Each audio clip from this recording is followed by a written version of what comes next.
Well, welcome to the Women's March Canada podcast, making the equality of women in Canada the new norm. I'm Melissa Durrell and I'm your host. Women's March Canada inspires, unites, and leads the charge for the advancement of women across Canada. Now, today's guest is Sadia Khan, and I can't wait for you to meet her, but let me tell you a little bit about her first. Sadia is a community change agent, which I love saying that, Sadia. That is such a cool title. Thank you. She's provided mentorship, guidance, and support to the Red Deer community and its groups and agencies. She was the 2018 co-chair of the Red Deer Welcoming and Inclusive Communities, which is something we're going to learn more about. She believes contribution can come in many forms, but the completion of these is imparting knowledge and enacting change where the status quo is good enough. Love that we put that in quotation marks. So those of you who can't listen to me right now, I'm putting quotation marks around that. Sadia's personal and professional experiences have always aligned her with her core beliefs of promoting, enhancing, and facilitating leadership on equity-related issues. Thank you for joining us today, Sadia.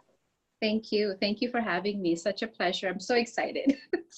Well, first of all, when I think of Red Deer, Alberta, there's a lot of things that come to mind. Mm-hmm. Why don't you paint me a picture of what Red Deer looks like to you? So Red Deer is the community that I live in currently, and it's home for me. It's a community that is so diverse.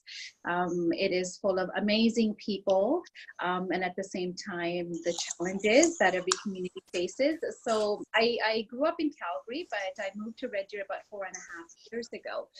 So it's a community that's really close and dear to my heart. Now, it's not far from Calgary. Why did you move?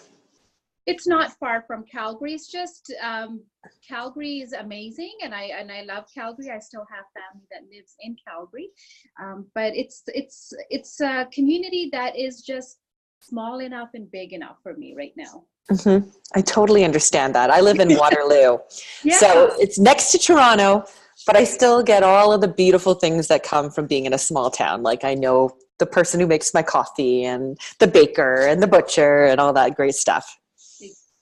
Yeah. So when you first got to Red Deer, were you already involved in talking about inclusive communities and what equity looked like? Or was this something that you saw a problem and you wanted to be part of the solution? So anywhere that I go or I am at, I'm always wanting to be part of the solutions, and having those open dialogues and communication lines. They're so important, regardless what the topic is, because there's so much intersectionality between almost every topic that we speak about. So for me, it was the most natural and organic way to know what the community of Red Deer was about. What is this community does when I moved to it about 4.5 years ago, and really the balance and the imbalances of equity, and to sit around tables and to be the voice and to emphasize that majority is still minority. So those are some of the things that I've always been passionate about. Those are my core values and beliefs. So it was really natural for me to find those avenues and see what exists in Red Deer that I can align myself with. I really like that the majority is the minority. And I think that that's so true in so many communities across this country. What have you learned over the last couple of years that can help other communities that are dealing with the same issues? Yeah, so, there is something here that I kind of talked, and I'm kind of looking at my notes just for too. Every community has its challenges. And the community of Red Deer is not unique to that. Mm-hmm. So it really is to recognize, I talked about the balance of quality and equity that exists. And the best way to know that is to be involved in your community and to sit around those tables and discussions. So, of course, Red Deer has its challenges. They have been identified. I sat as a 2018 co-chair for the Welcoming and Inclusive Communities. And what that is about is the City of Red Deer is a signatory to CMART. And CMART stands for Canadian Coalition of Municipalities Against Racism and Discrimination. So the City of Red Deer became signatory to CMARC in 2013. And now from that, the Welcoming and Inclusive Community Network came out of this initiative. And what this initiative really was, to have these conversations. There were city-led conversations that took place with the immigrant population, with the Indigenous community here, with the visible minorities, the multi-faith, people with disabilities, multi-generations, and gender equality. So really looking at the umbrella of diversity and inclusion. So once those conversations— Sadia, do you mind me? I'm asking, what were some of the issues that came out of those conversations? I'm really interested, because I think that they can be in every community. We're probably all hearing the same thing. So I'm curious, what was being said around those tables? What was being said around the tables was that, what is it the city of Red Deer is actively doing? Is the city of Red Deer actively listening to the organizations that are involved with working with the immigrants, that are working with the Indigenous communities, and how is it that we can work together in collaboration? So there was a needs assessment that was taking place, and what that need assessment was, that having these conversations with these organizations and saying, okay, how is it that we can work in collaboration and then move forward to identify what are some of the challenges that we're having. So for example, I can take a challenge of with the immigrants or the Syrian refugee influx that took place that were coming in to Red Deer. So how is the host community ready? And what does that look like? Okay, because every community across this country was trying to do it, and it was almost like we were all doing it on our own, whereas it would have made so much more sense to have a real national initiative around it, correct? Exactly, a national initiative at a federal level, at a provincial, at a municipal level, and that really involves is having all the stakeholders sitting around the table and saying, this is going to affect each one of us. So how is it that we can create these welcoming and inclusive communities to the newcomers that will be coming to Red Deer? What's interesting to me too, though, is, and I think you just said that, is actually talking to the Syrian refugees to say, what do you need too? Because, many of us, we've lived in this country and we're creating these programs and trying to make people feel welcome. I think, are we missing one of the major stakeholders, which is... I agree. And one of the missing major stakeholders that I see in any meetings that I sit in is, where is the voices of the people that we're creating these policies for, and, are we doing it with them? So the emphasis of voice and emphasis of that acknowledgement of the individuals that you're creating these services for are sitting around the table, are contributing to these conversations and saying, hey, this is what we will need. So the points are not being missed, right? Because that is really important. And that is what I always emphasize on, is that voice matters. I was a politician for 8 years, and one of the things that you just said sort of tweaked in my mind. Cities love to have meetings. They love to have meetings. Yes. How do you go from those meetings of strategy into execution, so you're actually making a difference in your community? And have you found that, and how have you helped drive that forward? Yeah, so how we have found that is going back to the point of having community conversations, was inviting those individuals, inviting those leaders who are the leaders of their community to come and have an engagement sessions with the city stakeholders, with the business stakeholders, and having that two-way conversation. And say, okay, so this is, we've always lived here. This is the way we have always done things. What is it that we need to do? What is it that we need to tweak a little bit to be inclusive, to be welcoming, to make sure when the families or the Indigenous community, wherever they go, the services are at the equality level, where accessible by everyone. So those are the conversations. That is what the emphasis was, is to invite everyone to the table to have those conversations. What's changed in your community since this has all started? Yeah. So I feel like I'm a strong advocate for hope, because we must keep hope, because that is the balance in this world that we need at this point. So what's changed is small initiatives that have started coming up. For example, the Women's March that was held for the very first time in the city of Red Deer came out of, organizing someone, myself, my friends at a very grassroots level and saying, hey, this is what change looks like in a community. And change starts with individuals. It starts with people who are on the ground, and then we build that momentum. So that is one a great example is Women's March. Prior to that, there have been marches before for the Red Feather Women, for missing and murdered Indigenous women. Yes, we all march for them. So collectively, when the Women March, when I was planning that, it was really important to have that collaboration with them as well, and saying, hey, we're going to do this collectively. This is not just on one topic. These are women issues, and we need to walk in this march all together. I love that. One of the things that I love about the march, and we've done this 3 times now, and we're still going strong because there's so many issues to march for. Yes. But, are those conversations that happen either at the rally or during the march, and you meet people you might not necessarily get to meet in your day-to-day life. And I think that to me is one of the most important things. That is so true, Melissa. It really is. And, this really started with just social media. The women of Red Deer just came out, and I was not sure how many women will be coming to this march. And it was amazing. It was amazing to see the march because women resonated with this message, and they said, we needed this. We need to do this. How can we help? How can we keep this going?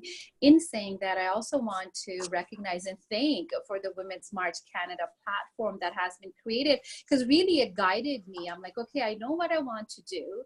I have this idea, but what do the logistics of this look like? So I really want to thank you for that. Well, I mean, kudos to our executive director, Sarah Bingman, and our staff, because they're amazing. I'm lucky enough to host this podcast and also sit on the board, but I will definitely bring your comments back. Now, you are in your office right now, and you're working at the Central Alberta Sexual Assault Center. And one of our big global campaigns right now is End Violence Against Women. Yeah. And so I'm wondering if you can give me a little bit of an idea about violence against women in your community and some of the things that you're doing on a regular basis, a daily basis. And exactly on daily basis as well. So I currently I wear the role, the position that I hold is the community support worker, and one of the priority areas is providing support. So I'm the support person, the advocacy and advocating on behalf of the sexual assault and violence victim survivors. Community development role.